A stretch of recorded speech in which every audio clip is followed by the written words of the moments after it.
খাজা মঈনুদ্দিন চিশতি রহমাতুল্লাহ আলাইহি, তিনি ভারতবর্ষে থাকেন। তো তিনি তার মার কাছে একটা মেসেজ দিছে, যায় দৌড়াইয়া, কয় মা একটা মেসেজ। কয় কি মেসেজ? কয় মেসেজটা হলো তোমার ছেলের হাতে 6 লক্ষ বিজাতি কালিমা পড়ে মুসলমান হয়েছে, আর 7 লক্ষ মানুষ তোমার ছেলের হাতে ইসলামের বায়াত গ্রহণ করছে। যখন সন্তান মার কাছে মেসেজ দিছে, মা বলে, সন্তান এই বুজুর্গি তোমার না, এটা আমি মার। এই বুজুর্গি কার? মার। আল্লাহর ওলি বলে, মা বুঝলাম না, এটা তোমার কিভাবে বুজুর্গি? মা বলে, সন্তান তুমি যখন ছোটবেলা আমার পেটের ভিতরে ছিলা, আমি যখন তোমাকে নিয়ে পেটের মধ্যে লালন পালন করি, একদিনও তোমাকে পেটের মধ্যে রাখাকালীন একদিন রাত্র তাহাজ্জুদ মিস করি নাই। যখন তুমি দুনিয়ার মধ্যে ভূমিষ্ঠ হইলা, যখন তুমি ছোট, যখন দুধ পান করানোর জন্য তুমি কান্নাকাটি আরম্ভ করে দিলা, আমির মা মাঘ মাস যখন প্রচন্ড শীত পড়ে, প্রচন্ড কুয়াশা পড়ে, আমির মা এই প্রচন্ড কুয়াশার মধ্যে আমি ঠান্ডা পানি দিয়া অজু বানায়া পবিত্রতা অর্জন করিয়া আমি মা আমার স্তনটা তোমার মুখের মধ্যে লাগাইছি। তোমাকে নাপাক অবস্থা খানা খাওয়াই নাই, সবসময় পবিত্র অবস্থা খানা খাওয়াইছি। তো পবিত্র অবস্থা এত কষ্ট করিয়া তোমাকে পালছি, তো তোমার হাতে বিজাতি কালিমা পড়ে মুসলমান হইব না, তো হবে কার হাতে? কথা বুঝেন নাই? তোমার হাতে হবে না, হবে কার হাতে? তোমার হাতে ইসলামের বায়াত গ্রহণ করবে না, তো কার হাতে গ্রহণ করবে? কিন্তু আমাদের বর্তমান দাবিদার মুসলমানের কাছে পবিত্রতার মূল্য বিন্দু পরিমাণ নাই। আমরা নাপাক অবস্থায়, ইমনও মানুষ আছে সে ফাওয়াত মুটো দোয় না, আছে না নাই? গ্রাম অঞ্চলে যাইলে দেখা যায় কয় প্রত্যেক দিন ফাও দুমুকিয়ে লেগে শীতের মধ্যে, বছরে একবার খাতা দুয়ালামু, ঝামেলা শেষ। আল্লাহ পাক বলেন, ইন্নাল্লাহা ইউহিব্বুত তাওয়াবিন। আমরা গুনাহ করি কি করি না? শুরুতে জানবো গুনাহ করি কি করি না? করি। গুনাহ করে না এমন লোক আছে এখানে? নাই।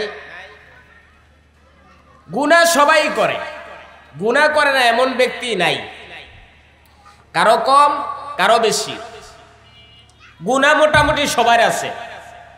আল্লাহ পাক বলেন, তুমি যদি পাহাড় পরিমাণ গুনাহ করো, পাহাড় পরিমাণ গুনাহ করার পরে তুমি যদি আমার কাছে তওবা করো, আমি আল্লাহ তোমার সম্পূর্ণ গুনাহ মাফ করে দিই। যেমনি ভাবে গুনাহগার ব্যক্তির গুনাহ সম্পূর্ণ আল্লাহ মাফ করে দিলেন, তেমনি ভাবে তাকে যেমন মোহাব্বত করে নিলেন। আল্লাহ পাক বলেন, যিনি তহারাত অর্জন করে, পবিত্রতা অর্জন করে। পবিত্রতা কি বুঝতে পারছেন? কথা কয় না। পবিত্রতা কাকে বলে বুঝতে পারছেন? মানে যিনি নাপাক ছিল, নাপাক থেকে পবিত্রতা অর্জন করছে ওযু করিয়া, এটাকে বলে পবিত্র। যিনি নাপাক থেকে পবিত্রতা অর্জন করলো, আল্লাহ পাক বলেন যেমনি ভাবে গুনাহগার ব্যক্তিকে আমি আল্লাহ মোহাব্বত করে তার গুনাহ মাফ করে দিলাম, তেমনি ভাবে তহারাত অর্জনকারী ব্যক্তিকেও আমি আল্লাহ মোহাব্বত করিয়া আমার কুদরতি গলে উঠায় নিলাম। রাসূল করিম সাল্লাল্লাহু আলাইহি ওয়াসাল্লাম তার হাদিসের মধ্যে বলেন, আত-তুহুরু শাত্রুল ঈমান। পবিত্রতা কিসের ঈমান? পবিত্রতা ঈমানের অঙ্গ। পবিত্রতা কিসের অঙ্গ? ঈমানের অঙ্গ। আমরা মোটামুটি জানি, কিন্তু ক্লাস নাই বিদায় এটার চর্চাটা খুব কম। এটা তো আর ক্লাস প্রতিদিন হয় না, এই জন্য এটার চর্চাটা খুব কম। আমি আপনাদেরকে বলবো, আল্লাহ পাক পাক না নাপাক? আল্লাহ কি? আল্লাহ পাক পবিত্র। আসমান পবিত্র না অপবিত্র? এই জমিন পবিত্র না অপবিত্র? আমাদেরকে আল্লাহ দুনিয়াতে পাঠাইছেন পবিত্র অবস্থায় পাঠাইছেন না নাপাক অবস্থায় পাঠাইছেন? হ্যাঁ, আল্লাহ পাক মায়ের গর্ভে পবিত্র অবস্থায় আমাকে আপনাকে দান করছেন, দুনিয়াতে আল্লাহ পাক পবিত্র অবস্থায় পাঠাইছেন।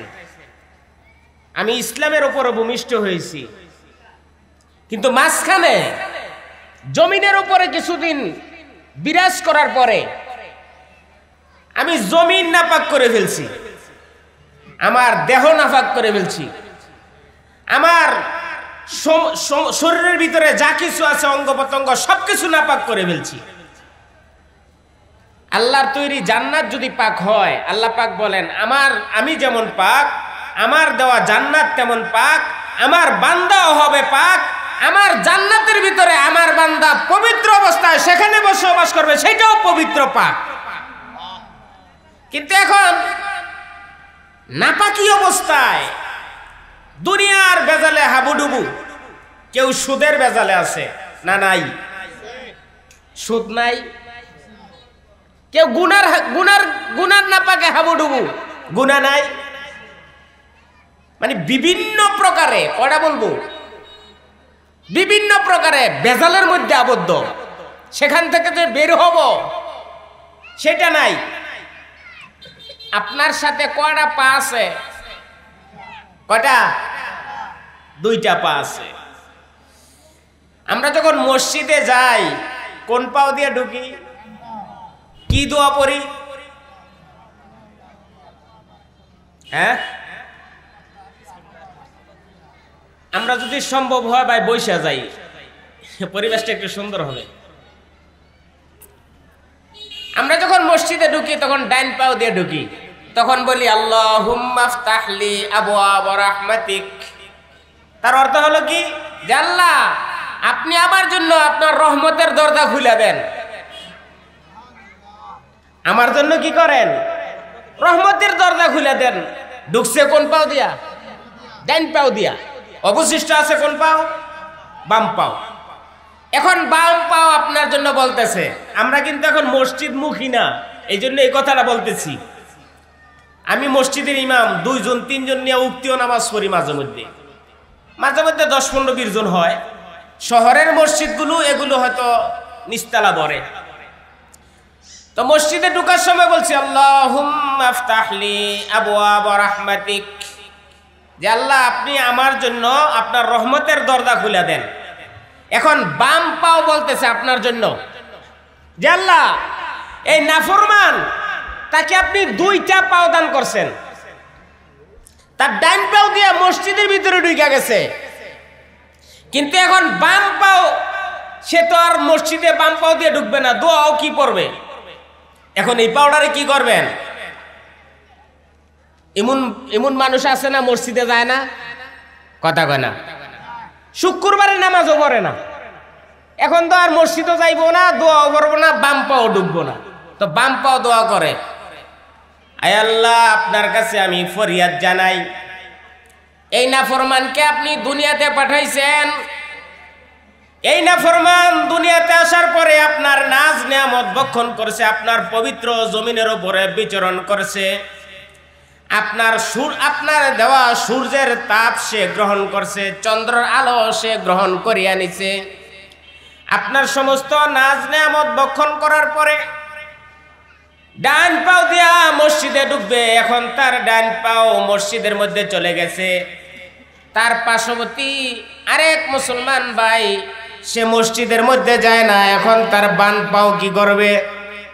আয় আল্লাহ এই নাফরমানকে আপনি যদি মসজিদের মধ্যে না আনেন, এই বাম পাও দিয়া এই নাফরমানকে বাম পাও দিয়া এই নাফরমানকে পায়খানার ভিতরে ঢুকাইয়া দেন, তাকে পায়খানার ভিতরে ঢুকাইয়া দেন।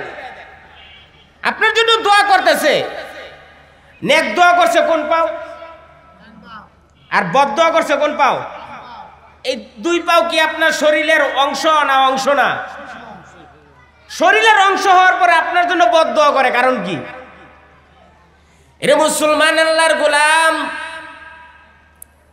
আল্লাহ পাক রব্বুল আলামিন যেই নিয়ামতগুলো আমার শরীরের ভিতরে দান করছেন, এই নিয়ামতগুলোই আমার জন্য বদ দোয়া করে। কিন্তু আমরা পবিত্র অবস্থায় দুনিয়ার ভিতরে আসলাম, আল্লাহ পাক পবিত্র অবস্থায় আমাকে আপনাকে দুনিয়ার মধ্যে পাঠাইলেন, কিন্তু পবিত্রতা থাকার জন্য কিগুলো প্রয়োজন সেগুলো আমার আপনার ভিতরে নাই। আমরা অধিকাংশ সময় মাথার মধ্যে যে দিছি এটার নাম কি? এই কথা কয় না, এটার নাম কি? টুপি। অধিকাংশ সময় মসজিদে গেলে দেখবেন যে টুপিটা ময়লা হয়ে রয়েছে, জামাটা পরিষ্কার, ঠিক না বে ঠিক?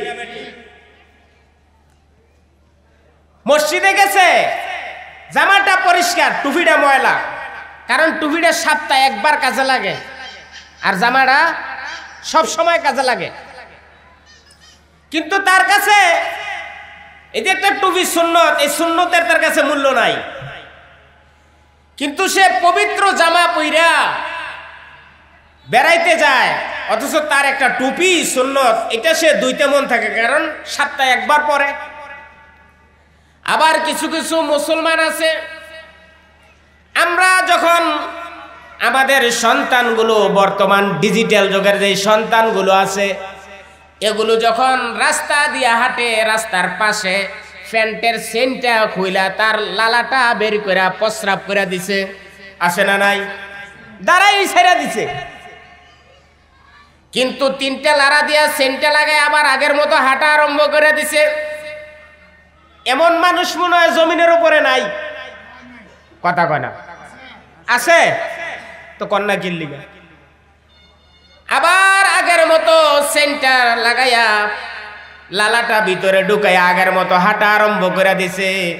কিন্তু একজন মুসলমান ইসলামের উপরে ভূমিষ্ঠ হওয়ার পরে সে জানে না তার যে প্যান্টটা, কাপড়টা নাপাক হয়ে গেছে, পবিত্রতার মূল্য তার কাছে বিন্দু মাত্র নাই।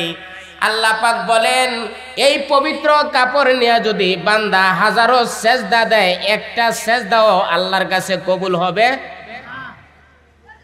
আবার অধিকাংশ সময় আমরা যখন বিবাহ অনুষ্ঠানে যাই বা কোনো দাওয়াত খাওয়ার জন্য কোনো বাড়িতে চলে যাই, সেখানে যাওয়ার পরে প্যান্ডেলের ভিতরে যখন আমাকে আপনাকে খাবার দেয়, তখন কি প্লেটটা পরিষ্কার থাকে না নোংরা থাকে? কেমন থাকে? পরিষ্কার থাকে। কিছু কিছু মানুষ আছে, সে খাবার নিছে, মোটামুটি খাবার গুলাটো ভাবে খাইয়া, কিছু খাবার খাইছে, কিছু খাবার প্লেটের মধ্যে রাইখা চলে গেছে। এমন মানুষ মনে হয় জমিনের উপরে নাই? আছে? আমি যে কথাটি বলতেছি মনোযোগ দিয়ে শুনেন, কাজে লাগবো। কিছু কিছু মানুষ আছে, সে প্লেটের ভিতরে পর্যাপ্ত পরিমাণ খাবার নিছে, খাবার নেওয়ার পরে কিছু খাবার প্লেটের মধ্যে রাইখা নোংরা করে প্লেটটারে চলে গেছে। এখন এই প্লেট আপনার জন্য কি দোয়া করে সেটা বুঝ জানেন আজগা। এখন প্লেট বলতেছে, মালিক আমি পরিষ্কার অবস্থায় আমার পেটের ভিতরে খাবার নিয়া এই আপনার বান্দা খাবারগুলো খেয়েছে, কিন্তু এই নাফরমান পেটের ক্ষুধায় খাবার খায় নাই, চোখের ক্ষুধায় খাবার খাইছে। এই জন্য সে পেট বইরা আমাকে নোংরা করে চলিয়া গেছে। অতএব আমি প্লেট তার জন্য বদদোয়া করি, এই নাফরমানকে রিজিকের বরকত কমায়া দেন, তাকে রিজিকের বরকত কমায়া দেন। প্লেট আপনার জন্য বদদোয়া করে। মনে হয় এরকম এরকম নোংরামি আমাদের মধ্যে নাই? আছে? মানে পবিত্রতার যে একটা মূল্য, বিন্দু পরিমাণ এটা আমি জানি না, বিন্দু পরিমাণ জানি না। অথচ রাসূল করিম সাল্লাল্লাহু আলাইহি ওয়াসাল্লাম ইস্তেনজা করার জন্য আল্লাহর পয়গম্বর মরুভূমির মধ্যে চলিয়া গেছে। সাহাবীকে বলে, সাহাবী আমি ইস্তেনজার হাজত পূরণ করার জন্য একটা জায়গা করে দাও। সাহাবী রাসূলের ইস্তেনজা পূরণের জন্য একটা জায়গা বানায় দিলে আল্লাহর পয়গম্বর সেখানে ইস্তেনজা করলেন। পানি ছিল না কোথাও। ইস্তেনজা করার পরে আল্লাহর নবী মাটির মধ্যে হাত দিয়া তায়াম্মুম বানায়া শরীরটাকে পবিত্র বানায় নিলেন। এখান থেকে কিছু দূর যাওয়ার পরে আল্লাহর রসুলের যখন নজরের মধ্যে পানি চলে আসছে, এইখানে মাসালার হুকুম হলো জাউজিদাল মা, যখন তোমার পানি নজরে চলে আসবে সাথে সাথে তোমার তায়াম্মুম বাতিল হয়ে যাবে। রাসূলের কাছে পবিত্রতার মূল্য ছিল, সমস্ত সাহাবীদের কাছে পবিত্রতার মূল্য ছিল, কিন্তু বর্তমান দাবিদার মুসলমানের কাছে বিন্দু পরিমাণ পবিত্রতার মূল্য নাই। ঠিক না ঠিক জোরে কোন? শুধু তাই নয়, মুসলমান পবিত্র থাকার জন্য আপনার কাপড় পাক, শরীর পাক, নামাজের জায়গা পাক, এমন মাসালা আছে না নাই? নামাজের বাহিরে এবং ভিতরে কত ফরজ? হ্যাঁ 13 ফরজ। নামাজের ভিতরে কয় ফরজ? হ্যাঁ নামাজের ভিতরে কয় ফরজ? শরীর পাক, কাপড় পাক, নামাজের জায়গা পাক আছে না নাই? কন্যা গিল্লিগা জানে বলে না। শরীর পাক, কাপড় পাক, নামাজের জায়গা পাক, এগুলো আল্লাহ পাক বলিয়া দিয়েছেন, এগুলো তোমার পবিত্র হওয়া লাগবে। আপনি যদি শুধু নামাজের জন্য মসজিদে পবিত্র অবস্থায় চলে গেলেন তা না, আপনি খাবার খাইবেন সেখানেও পবিত্র অবস্থায় খানা খাইবেন, আল্লাহ পাক রিজিকের মধ্যে বরকত দান করবেন। আপনি ব্যবসা করার উদ্দেশ্যে ব্যবসার মধ্যে চলে গেছেন, দোকানের মধ্যে পবিত্র অবস্থায় যখন ব্যবসা আরম্ভ করে দিলেন, আল্লাহ পাক রব্বুল আলামিন রহমতের ফেরেশতা দিয়া আপনার ব্যবসার ভিতরে বরকত নাজিল করে দিবে কে? আল্লাহ আপনার ব্যবসা বরকত নাজিল করবে। কিন্তু এই পবিত্রতার মূল্য বর্তমান দাবিদার মুসলমানের কাছে বিন্দু পরিমাণ নাই। কিন্তু আমাদের এক মুরব্বী তিনি মসজিদে চলে গেছে, বুজুর্গ মসজিদে চলে গেছে। তো মসজিদের পাশে একটা খেলার মাঠ। তো মুরব্বী ডাক দিছে, এই ছেলেরা দুষ্টামি করবা না, বসো। মুরব্বী ডাক দিছে, এই ছেলেরা মসজিদে চলে আসো। তো সমস্ত ছেলেরা খেলাধুলা বাদ দিয়া সবাই দৌড়ে মসজিদে চলে আসছে। নামাজ শেষ। এখন মুরব্বী ছেলেরা ডাক দিয়ে বলতেছে, শোনো, নামাজ পড়তে যে ওযু লাগে এটা মনে হয় তুমি জানো না। নামাজ পড়তে ওযু লাগে না? কয় নামাজ পড়তে যে ওযু লাগে এটা মনে হয় তুমি জানো না। কয় মুরব্বী জানি। কয় তাহলে তুমি নামাজের জন্য ওযু দি করলা না? কয় ওযু করছি, আমি ওযু করছি, কিন্তু আপনি জানেন না যে আমরা কোন গোত্রের লোক। আমরা নামাজের জন্য ওযু করি না, আমরা সব সময় পবিত্র অবস্থা থাকি। সুবহানাল্লাহ গণ। সব সময় কি অবস্থা থাকি? সব সময় পবিত্র অবস্থা থাকি। কারণ কখন জানি আমার রূহটা আজরাইল নাপাক অবস্থায় বের করে নেয়। আল্লাহ পাক আমাকে দুনিয়ার মধ্যে পবিত্র অবস্থায় জীবন দান করিয়া দুনিয়াতে পাঠাইলেন। আল্লাহ পাক আমাকে পবিত্র অবস্থায় আবার দুনিয়া থেকে রূহটা বের করে নেবেন। আল্লাহ যেমন পবিত্র, তার জান্নাতটাও পবিত্র। আমি যদি গুনাহমুক্ত পবিত্র থাকি, আল্লাহ পাক অবশ্যই আমাকে পবিত্র জান্নাতের মধ্যে স্থান দান করবে। আর যদি নাপাক থাকি, কখন জানি আজরাইল আমাকে নাপাকি অবস্থা আমার রূহটা বের করে নিয়ে যায়, সেটা বলতে পারি না। এজন্য সব সময় কি থাকবো? কথা কয় না। সব সময় কি থাকবো? পবিত্র থাকবো ইনশাআল্লাহ বলি। এরে মুসলমান, আল্লাহর গোলাম, পবিত্রতার মূল্য যারাই দিয়েছে আল্লাহ পাক তাদেরকে দুনিয়ার মধ্যে আমলের মধ্যে বরকত দান করছেন এবং তাদের চেহারাটাও নুরানি চেহারা। মানুষ যদি তাদের দিকে তাকায় তখন চেহারার মধ্যে তাকাইলে বোঝা যায় লোকটা দিনদার মুত্তাকিন। আর যখন বান্দার মধ্যে গুনাহের আসর পড়ে, গুনাহের ছাপ যখন বান্দার চেহারার মধ্যে বসে যায়, তখন মানুষ তাকাইলেই বুঝতে পারে এই বান্দার ভিতরের আমল বেশি একটা সুবিধা না, বেশি একটা সুবিধা না। কারণ চেহারার যে একটা ঝলক, চেহারার যে একটা নুরানি ভাব, চেহারার মধ্যে যে একটা বরকত, এটা আল্লাহ পাক দান করছেন।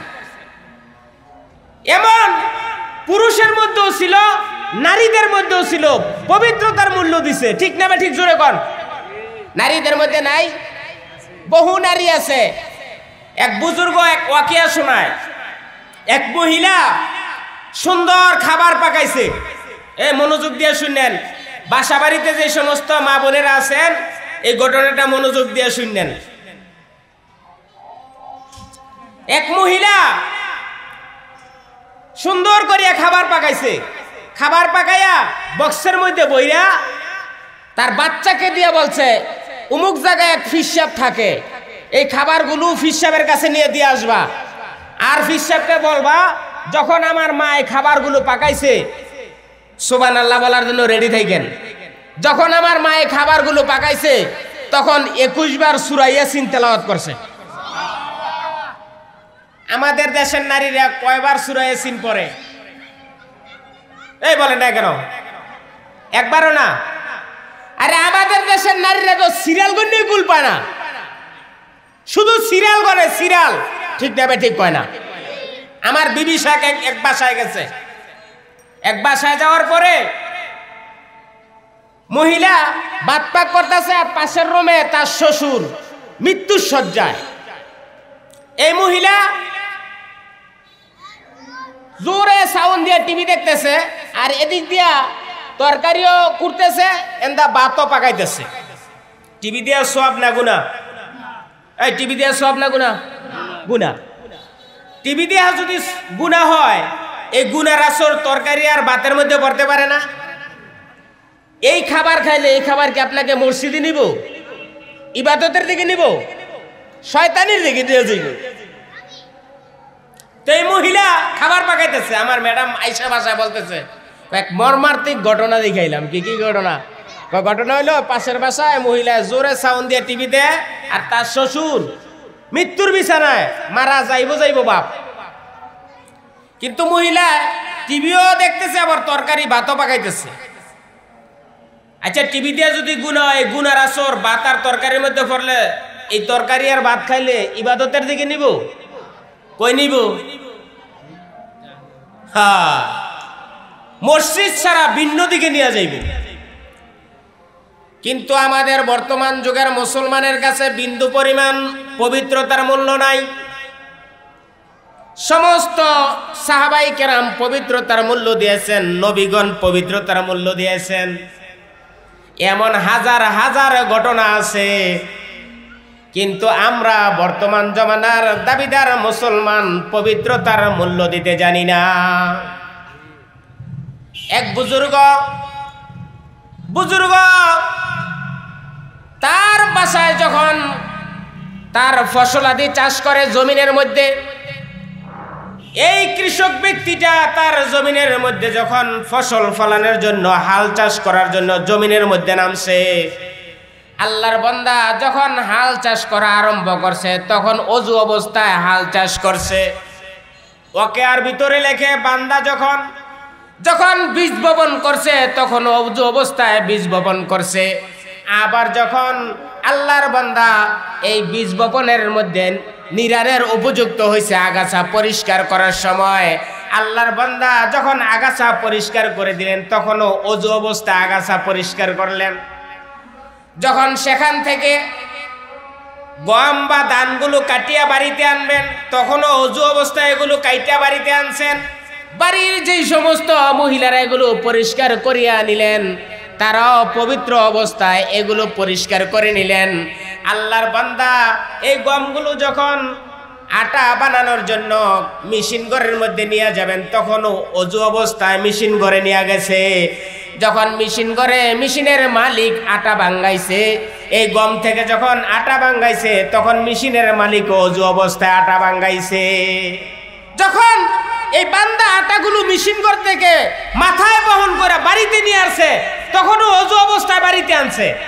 যখন পাকঘরে মহিলারা রুটি বানাইছে, কি বানাইছে? রুটি বানাইছে, তখন মহিলারা পবিত্র অবস্থায় অজু অবস্থায় রুটি বানাইছে। আল্লাহর বান্দা যখন পাকঘর থেকে রুটিগুলো মেহমানের সামনে আইনা দিলে, মেহমানকে ডাক দিয়া বলে, মেহমান এই রুটুগুলোর কারগুজারি যা আছে সবকিছু পবিত্র অবস্থায় অর্জন হয়েছে। আমি গুনাহগার গোলাম পাকঘর থেকে রুটিগুলো ওযু অবস্থায় বহন করিয়া আপনাদের কাছে আইনা হাজির করে দিলাম।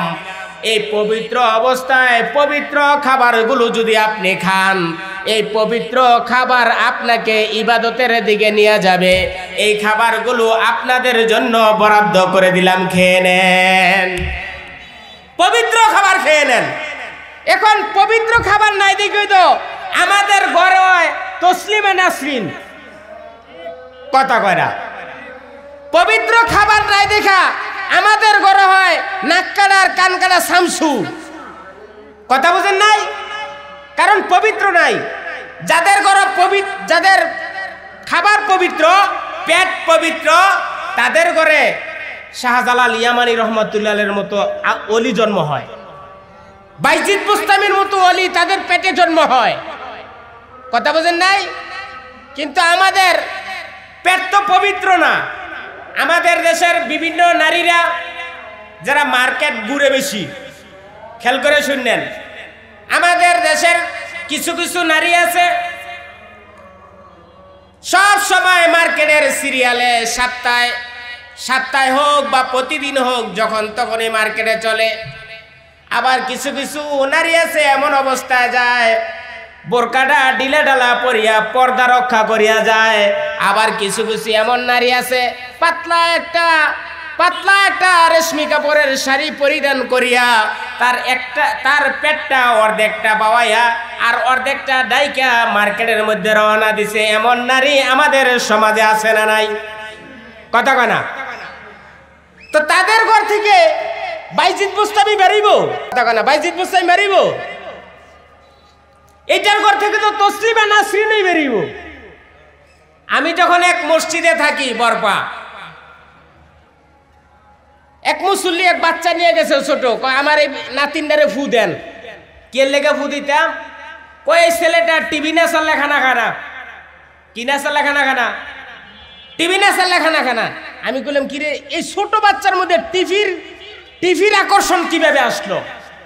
চতুর্দিকে চিন্তা করিয়া দেখলাম মা যখন গোডাউনের ভিতরে রেখে টিভি দেখছে, এখন এই বাচ্চা বাড়িয়া টিভি খোঁজে, কয় না ঠিক না বেটি? মা যখন এই বাচ্চাকে গোডাউনে রেখে টিভি দেখছে, এই বাচ্চা বাড়িয়ে তো খুঁজবই। তো এই বাচ্চা এইটা তসলিমা নাসরিন হবে না তো হবে কোনটা? যদি মা পর্দার ভিতরে থাইকা, মা যদি অজু অবস্থায় পবিত্র অবস্থায় থাইকা সন্তানকে লালন পালন করত, তার এই পেটের ভিতরে বাইজিদ বুস্তামি ছাড়া শাহজালাল ইয়ামানি ছাড়া আল্লাহর ওলি ছাড়া ভিন্ন কোনো জাতি জন্ম নিত না।